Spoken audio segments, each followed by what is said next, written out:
we have a very special guest on the show, Chuck Hattemer, one of the co-founders of OneRent and also a startup that Bluefield, the venture capital fund that I run, has invested in. Chuck, welcome to the show. How are you? Zain, great to be here. Thanks for having me today. I'm doing really well. Just enjoying the new summer weather here in California.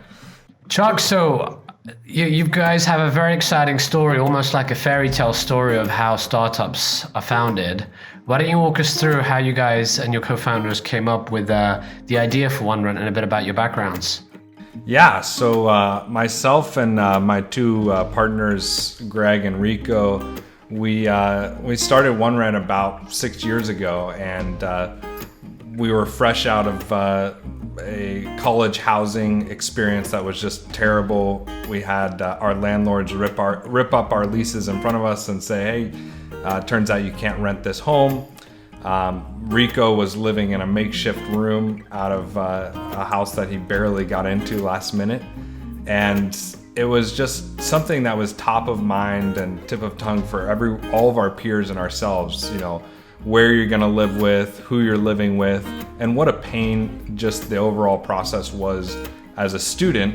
Your first introduction into the housing market was just this really contentious environment between you and landlords and property managers. And so we figured, because this was a problem that was really important to people and our peers and ourselves, that it was something that we were curious about solving. So we actually started OneRent as a college housing platform to help people find and lease a place off campus once they moved out of the dorms.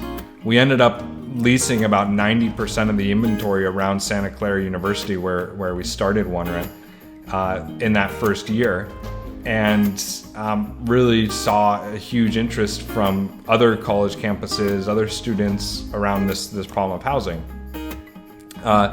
College housing is a very seasonal business, and we also noticed that we weren't really able to truly transform the rental experience from beginning to end, because we were just a platform that was kind of a tool that people could use, but really the different parties in the transaction sort of guided how the experience went. So about a year after we started, we transformed into a full service tech-enabled property management solution for small residential housing, and we expanded beyond the student market because this is a problem that many different landlords and real estate investors experience, is how to deliver a great experience while being efficient and using technology to automate as much as possible. So Chuck, you guys how did you guys end up living together? Were you guys friends before that, or were you just randomers who happened to share a place and trying to make money from each other? We were all in the same business organization at Santa Clara University.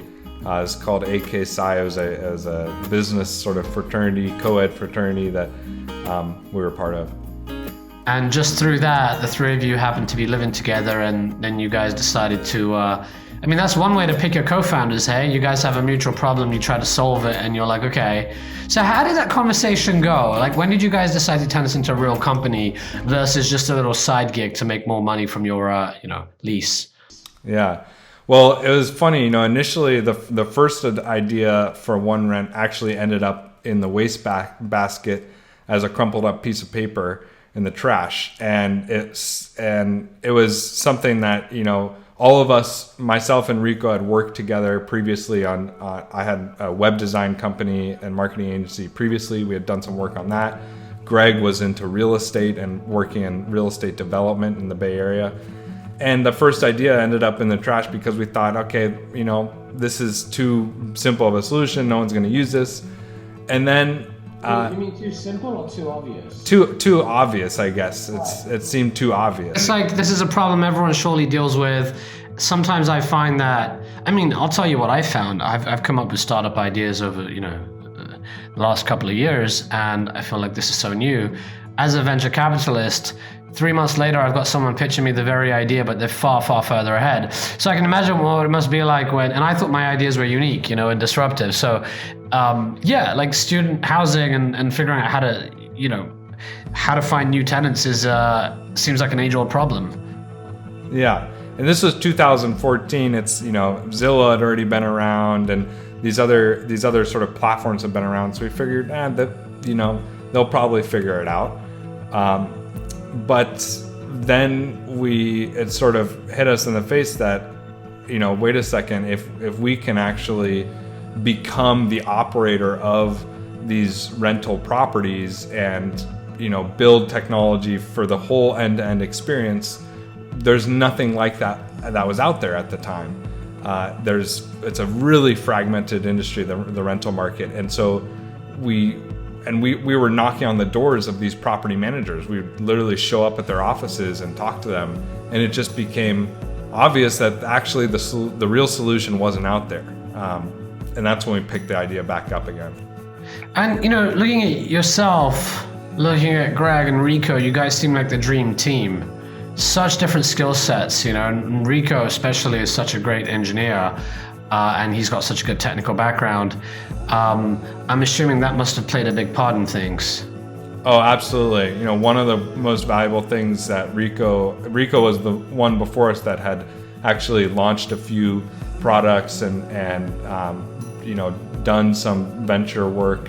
And so he told us, look, your ideas are not unique. It's all about execution, and you got to get outside the building and start talking to people. And so, we were in the library at Santa Clara University interrupting people studying for their finals, saying, hey, we put a stack of papers with the printed out of the app on their desk and said, hey, can you imagine going through this mobile app? What would you click? What would you do? And explain to them our idea. So that was really valuable learning, is just, don't withhold your ideas. You got to share them to get feedback. And people always have a fear of someone stealing their idea, but I'm sure, as Zain, it's not about the idea, it's about the execution and getting it out there in the market, learning what customers you're going to solve problems for.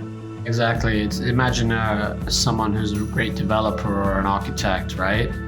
And they've created, a blueprint that's been really well thought out. And then someone else looks at the overall idea and is like, oh, let me copy that. Well, good luck.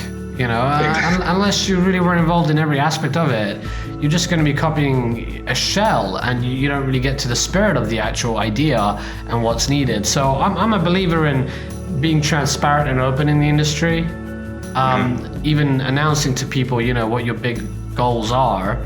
And there's sort of an attitude about abundance. When you believe that wealth is abundant, when you believe that you're not out of the scarcity, you're not operating in the scarcity mindset, but you're operating in a mindset where, hey, if more competition comes, that's great. It validates the industry. That's when you really become a leader in the industry, and you're not here trying to, protect a little inch of space that, frankly, it's all about execution. Ideas are worthless. Oh yeah, and it's especially pronounced in real estate, as I'm sure you've seen and you saw it in advertising, just how massive the market really is. It's a $200 trillion plus market in global asset class. So it's a whole economy. So Chuck, thinking about choosing your co-founders, what's your thoughts on or advice for any founders who just don't know how to get started? So obviously one idea is get out there, share your idea, talk to people about it. But how about finding your co-founder? Do you think you can do it as a solo entrepreneur? You guys happen to just live together by chance. I'm sure you guys may not have chosen each other, if you had a big sample set of people you could work from. You guys just happened to work together and you realize this works. Any sort of ideas you have around how to find a co-founder? Yeah, honestly, being in a university and a college campus environment, it sort of forces you to have a lot of those interactions with other people that are same sort of age, mindset, and are going through the same problems in life. So, I'd have to say that for me, that worked, right? We were all going to the same school. We all knew that each of us was into, running and doing our own business ventures. And that was because the organization sort of tied us together. So, this fraternity. Yeah. Like-minded, you're all interested in doing something with your lives. Was a general career on the cards for you guys, or was it clear you guys wanted to eventually do your own startup? all of us eventually wanted to do our own thing because that was just something we had done in the past. I mean, all the way back to childhood, I used to run a handy boy business. I put up flyers around my neighborhood offering landscaping services. Greg got his jobs in real estate by showing up on their doorstep and saying, "Hey, I'm going to work here." And then Rico had convinced his parents that to come from Australia over to the US, go to school here, talked his way into Santa Clara University, and then launched a few different projects. So all of us had that sort of tendency previously. And we were like-minded, but at the same time, that business fraternity, it was a very diverse group of people. It was co-ed, and our different sort of world experiences, especially Rico growing up in Hong Kong and then his family living in Australia, it offered a lot of different perspective. And Rico was left with the decision of he needs to go work at a big company to be able to work in the US after he graduates, or make OneRent, our company, into a legitimate enterprise and start building that. And so that was a big motivator for us just getting started and going.